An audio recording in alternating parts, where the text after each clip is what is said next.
ఉద్యోగ ఉపాధ్యాయ పెన్షనర్ల ఐక్యత సిపిఎస్ అంతం సిపిఎస్ అంతం జేసీ పంతం సిపిఎస్ అంతం జేసీ పంతం సిపిఎస్ అంతం జేసీ పంతం సిపిఎస్ అంతం జేసీ పంతం పిఆర్సీని వెంటనే అమలు పరచాలి పిఆర్సీని వెంటనే అమలు చేయాలి పిఆర్సీని వెంటనే అమలు చేయాలి పిఆర్సీని వెంటనే అమలు చేయాలి పిఆర్సీని వెంటనే అమలు చేయాలి పిఆర్సీని వెంటనే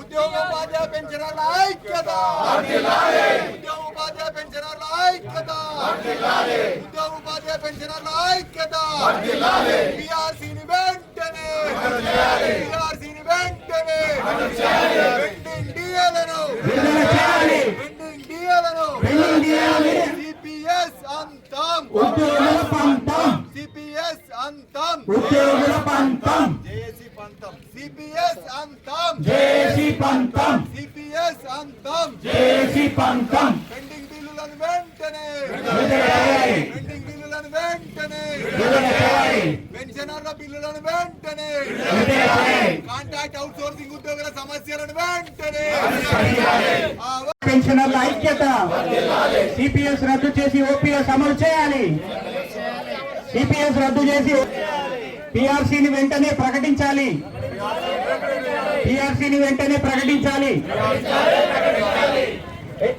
ఎంప్లాయీస్ హెల్త్ కార్డును పటిష్టంగా అమలు పరచాలి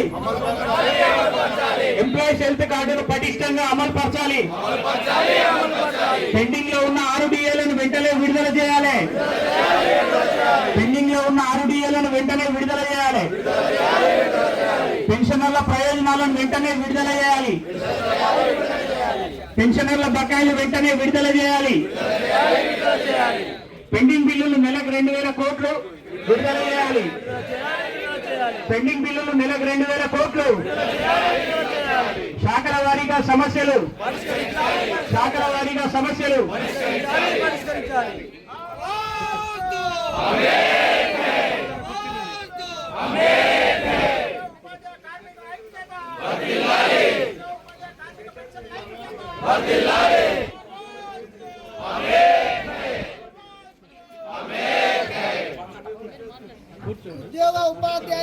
ప్రభుత్వాన్ని ఏర్పాటు చేసినటువంటి గౌరవనీయులు ఈనాటి ముఖ్యమంత్రి రేవంత్ రెడ్డి గారు మాట తప్పుతున్నారు.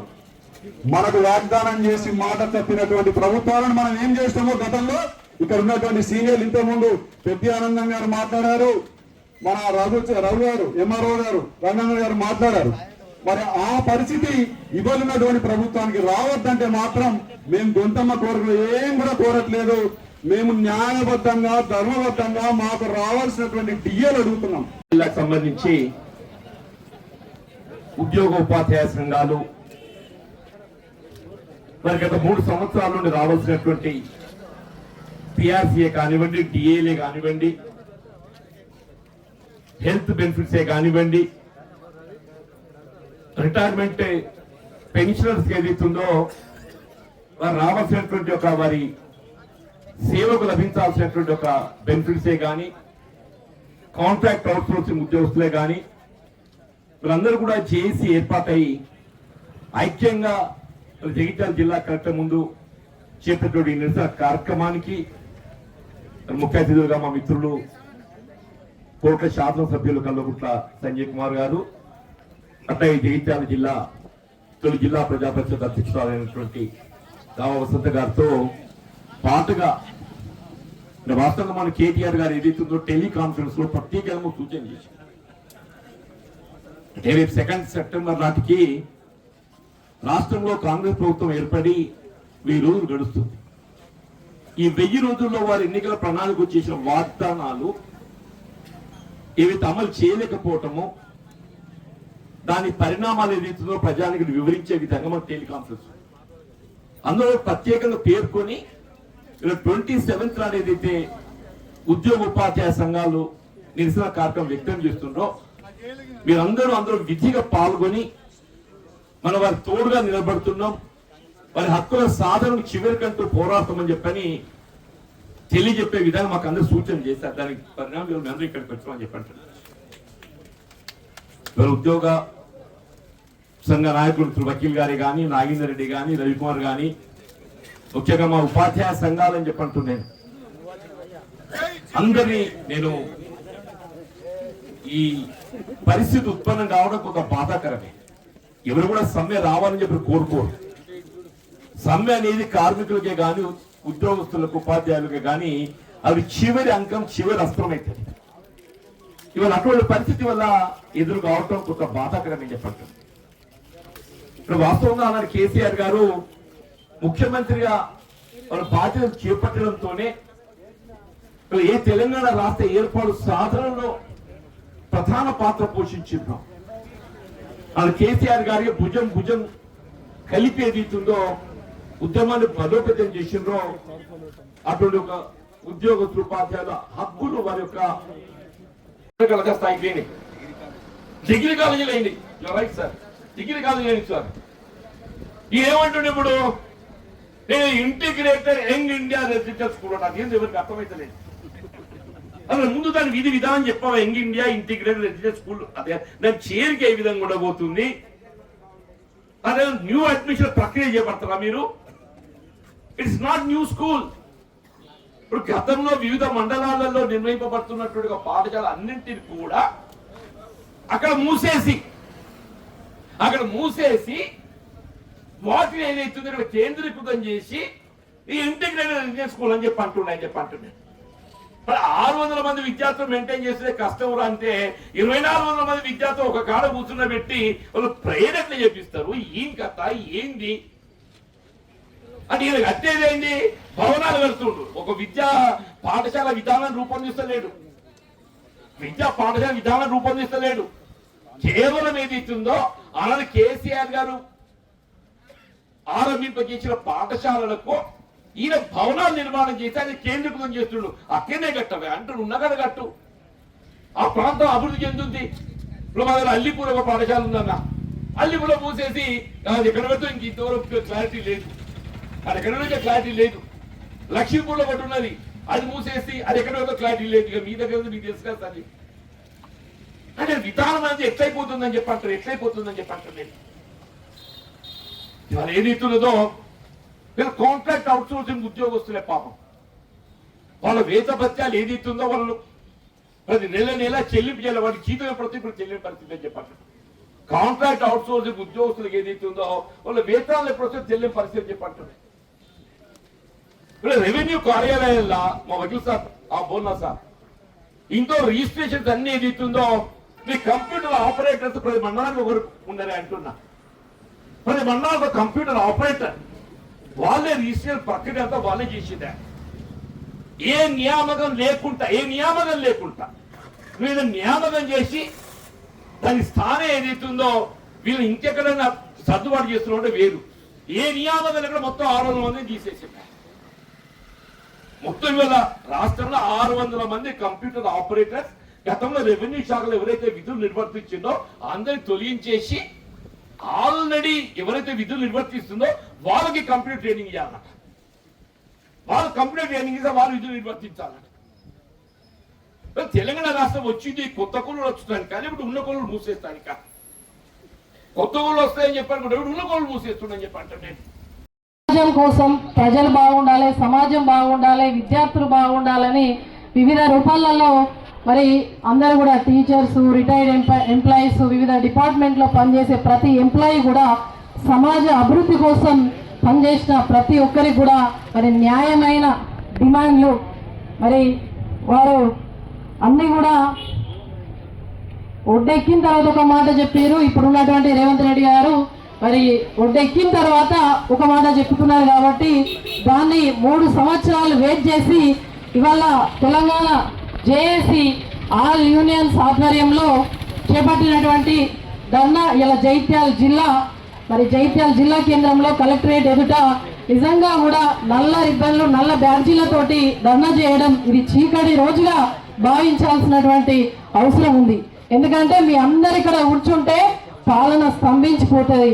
రేపటి భవిష్యత్ తరాల పిల్లలు కూడా తయారు కావాలంటే బడిలో పాఠాలు చెప్పాల్సినటువంటి ఉపాధ్యాయులందరూ కూడా రోడ్డు మీద కూర్చున్నారంటే మన పిల్లల భవిష్యత్తు కూడా రోడ్డు మీద ఉంటుందని చెప్పేసి మరి తెలియజేస్తూ దానికి సంఘీభావంగా మద్దతుగా మేమందరం కూడా మరి బీఆర్ఎస్ పార్టీ కేసీఆర్ గారి నాయకత్వంలో కేటీఆర్ గారు అమెరికాలో ఉన్నా కూడా మీ అందరూ కూడా వెళ్ళి మరి సంఘీభావం తెలపాలని చెప్పేసి చెప్పడం జరిగింది. మా పార్టీ జనరల్ సెక్రటరీ పెద్దలు జీవన్ రెడ్డి గారు, మా కొరుట్ల శాసనసభ్యులు అన్న సంజయ్ అన్న గారు, మేమందరం కూడా ప్రతి మీ మాటలో మీకు అండగా ఉండాలని చెప్పేసి రావడం జరిగింది. మరి నిజంగా కూడా మీ అందరి పాత్ర ఉద్యమంలో తెలంగాణ స్వరాష్ట్రం సాధనలో మీ అందరి పాత్ర కూడా చాలా కీలకమైనది. మీ అందరూ కూడా మిలియన్ మార్చ్ కావచ్చు, సగల జనుల సమ్మె కావచ్చు, మీ అందరూ పోరాటం చేస్తేనే ఇలా స్వరాష్ట్రం సిద్ధించడం జరిగింది. మరి సిద్ధించినటువంటి స్వరాష్ట్రంలో మరి తెలంగాణ ఉద్యమకారుడు, తెలంగాణ సాధకుడు కేసీఆర్ గారు వచ్చిన తర్వాత నిజమే మన రాష్ట్రం మనది, మనకు వడ్డించేవాడు మనోడైతే ఎక్కడున్నా కూడా మనదే మరి బుక్క అనే విధంగా మరి చేసుకున్నాం. అది అందరికి కూడా మీ అందరికీ విదితమే, అన్ని కూడా తెలుసు. మరి ఇవాళ నాది తెలంగాణ, నేను ఇలా జైత్యాల జిల్లా వాడిని చెప్పుకునే విధంగా గర్వంగా ఇలా కలెక్టరేట్ ముందర ధర్నా చేస్తున్నాం. మన సమస్యలను ప్రభుత్వానికి తెలియజేయాలంటే ఈ కలెక్టర్ గారి ద్వారా మరి ప్రభుత్వానికి తెలియజేసే విధంగా ఇలా కలెక్టరేట్ జిల్లా ఏర్పడ్డది అని అంటే అది నిజంగా కూడా తెలంగాణ ఉద్యమ నాయకుడు కేసీఆర్ గారి నాయకత్వంలో జరిగిందని చెప్పేసి మరొకసారి మీ అందరూ న్యాయపరమైనటువంటి డిమాండ్లు ఏదైతే ఉన్నదో దాన్ని కొనసాగించాల్సినటువంటి మాట ఇచ్చి మాట తప్పినటువంటి ఈ రేవంత్ రెడ్డి మరి నిజంగా కూడా విద్యాశాఖ మంత్రి, మన ముఖ్యమంత్రి కాకుండా మరొక విద్యాశాఖ మంత్రి, విద్య గురించి ఏమాత్రం అవగాహన ఉన్నా కూడా విద్య గురించి తెలిసిన, టీచర్ల కష్టాలు తెలిసినా, మరి ఉద్యోగుల కష్టాలు తెలిసినా, పెన్షనర్ల కష్టాలు తెలిసినా కూడా ఈ విధంగా ప్రవర్తించేవాడు కాదేమో. కాబట్టి వారికి విద్య గురించి అవగాహన ఉన్నదనస్తలేదు, లేదనస్తలేదు. ఉద్యోగులు పోతే నన్ను కొయ్యుండ్రి, నన్ను జీరుండ్రి, అయినా కూడా పైసలు లేవనేటువంటి ఒక ముఖ్యమంత్రి మాటలు వినడం విడ్డూరంగా ఉంది. ఎవరికి చెప్పుకోవాలి సమస్యలు, ఇవల్ల ఎవరికి చెప్పుకోవాలనే విధి లేని పరిస్థితులలో ఇలా రోడ్డు మీద కూర్చోవడం జరిగింది. తప్పకుండా ఈ సాధించిన తెలంగాణలో మళ్ళా ఈ యొక్క జై తెలంగాణ అని ముఖ్యమంత్రికి మన అందరి మీద, మీ అందరి మీద ప్రేమ ఉంటుందని ఎట్లా అనుకుంటారు? కాబట్టి గతంలో చేసే వరకు చేసిరు, కొనసాగింపుగా ఈ ప్రభుత్వం మాట ఇచ్చి తప్పింది. మరి విద్యాశాఖ మంత్రి, ముఖ్యమంత్రి రెండు వారే ఉన్నారు. మరి మీ న్యాయమైన డిమాండ్లకు తప్పకుండా బీఆర్ఎస్ పార్టీ కేసీఆర్ గారి నాయకత్వంలో మేమందరం కూడా అండగా ఉంటాం. మాకున్నటువంటి ఒకే ఎమ్మెల్యే ఇక్కడ జైత్యాల జిల్లాలో మరి కొరుట్ల సంజయ్ అన్న గారు కూడా మీ అందరి పక్షాన అసెంబ్లీలో కూడా వారి గలం విప్పుతారని చెప్పేసి ఈ రోజు ఇక్కడికి రావడం జరిగింది. మీ అందరికీ కూడా తప్పకుండా మీలో ఒకరిగా మేమందరం కూడా అండగా ఉంటామని చెప్పేసి మీరు ఎక్కడికి పిలిచినా వచ్చి మీకోసం మీ పోరాటంలో భాగస్వామ్యం అవుతామని చెప్పేసి తెలియజేస్తూ ప్రతి ఒక్కరికి కూడా మరి ధన్యవాదాలు. Thank you. జై తెలంగాణ. ఇవాళ ఇంతకుముందే వసంత గారు చెప్పినట్టు 100% ఆ రోజు తెలంగాణ సాధనలో కానీ ఆ తర్వాత తెలంగాణ అభివృద్ధి పదంలో కానీ మీ అందరి ఇక్కడ కూర్చున్న వారందరి పాత్ర ఉన్నది. అందుకొరకే ఆ రోజు కేసీఆర్ గారు ఇంతకుముందు మా వసంత గారు చెప్పినట్టు రికమెండేషన్ పిఆర్సీ కోసం చేసిన దానికంటే కాదు, వీళ్ళందరూ తెలంగాణ బిడ్డలు. ఆ రోజు తెలంగాణ కోసం వీళ్ళందరూ కూడా కష్టపడినారు. తెలంగాణ రాష్ట్ర సాధనలో వీళ్ళందరినీ మామూలుగా వేరే రాష్ట్రాల్లో చేసినట్టు వీళ్ళకి పిఆర్సీ ఇవ్వద్దు అని చెప్పి దేశంలోనే మొట్టమొదటిసారి 43% పిఆర్సీ ఇచ్చిన ఏకైక రాష్ట్రం తెలంగాణ రాష్ట్రం. అది రెండోసారి అయితే కేవలం 5% పిఆర్సీ ఇవ్వమని చెప్పేసి ఆ రోజు కమిటీ రికమెండ్ చేసింది. కేసీఆర్ గారు ఏం చేసిండ్రు, అట్లా నడవదు భయ్, వీళ్ళు మామూలు మా తెలంగాణ బిడ్డలు, వాళ్ళు మంచుకుంటేనే తెలంగాణ రాష్ట్రం బాగుంటుందని 30% పిఆర్సీ చేసిన గొప్ప నాయకుడు కేసీఆర్ గారు. దయచేసి మీ అందరికీ వచ్చిన రిక్వెస్ట్, మీరు అందరు ఇంటికి పోయిన తర్వాత ఒకసారి గూగుల్ ఓపెన్ చేయాలి, ఎందుకంటే నేను కొంచెం డేటా మనిషి, నేను అన్ని లెక్కలు చూసి వస్తాను ఎప్పుడు వచ్చినా. ఇవాళ ఇక్కడికి వస్తున్నంత రాకముందు ఒకసారి చూసిన, మీ అందరికి తెలుసో తెలియదో, ఇప్పుడు కాదు కానీ 2 ఏళ్ల క్రితం వరకు కూడా తెలంగాణ రాష్ట్రంలో ఉన్న జీతాలు దేశంలో నెంబర్ 1, నెంబర్ 2 కంటిన్యూస్ గా ఉన్నాయి. ఏది తెలంగాణ రాష్ట్రం వచ్చిన తర్వాత దేశంలోనే నెంబర్ 1, నెంబర్ 2 కేసీఆర్ గారు ఉన్నంత కాలం. సరే, ఇవాళ చిన్నప్పుడు మాకు చెప్తురు, ఎక్కడైనా ధర్మాత్ముడు పరిపాలిస్తే ఆ రాష్ట్రం ధర్మంగా, పుష్కలంగా, బ్రహ్మాండంగా ఆ రాష్ట్రాలు పెరుగుతాయి, ఆ భూమి పెరుగుతుంది. దుర్మార్గులు పాలిస్తే ఆ రాష్ట్రం అంతా కూడా దరిద్రమే ఉంటుంది. అదే విధంగా ఇవాళ రాష్ట్రం ఏమేమి చెప్తాం మీ అందరు కూడా. మరి మీ జీతాల ఎట్లా పెరిగినాయి, ఇప్పుడు ఎందుకు పెరుగుతాయో కూడా చెప్తాం మీ అందరు. పార్లమెంట్ లో ఒక్కడు మాట్లాడలేదు, అందుకొరకే కొద్ది బాధతో చెప్తా ఉన్నాను. దయచేసి 100కు 100% మీ అందరికి గ్యారెంటీ ఇస్తా ఉన్నా. ఇవాళ కేసీఆర్ గారి తరఫున వచ్చినాము, మాకు పోరాటాలు కొత్త కాదు. కేసీఆర్ గారు చెప్పిన తర్వాత ఆ పోరాటం ఎక్కడికైనా తీసుకెళ్తాం. మేము 100కు 100% మీకు రావాల్సిన అన్ని కూడా వచ్చే వరకు కూడా నిలబడతాము, కొట్లాడతాము మీ అందరి కోసం కూడా అని చెప్పి మీ అందరికీ మా టిఆర్ఎస్ పార్టీ వైపు నుంచి మీ అందరికి తెలియజేస్తూ ఈ అవకాశం ఇచ్చినందుకు, మళ్ళీ మీరు ఎక్కడికి ధర్నాకు రమ్మంటే తప్పకుండా వస్తాం, తప్పకుండా పాల్గొంటామని చెప్పి మీ అందరికి తెలియజేస్తూ థ్యాంక్ యూ. జై తెలంగాణ, జై హింద్.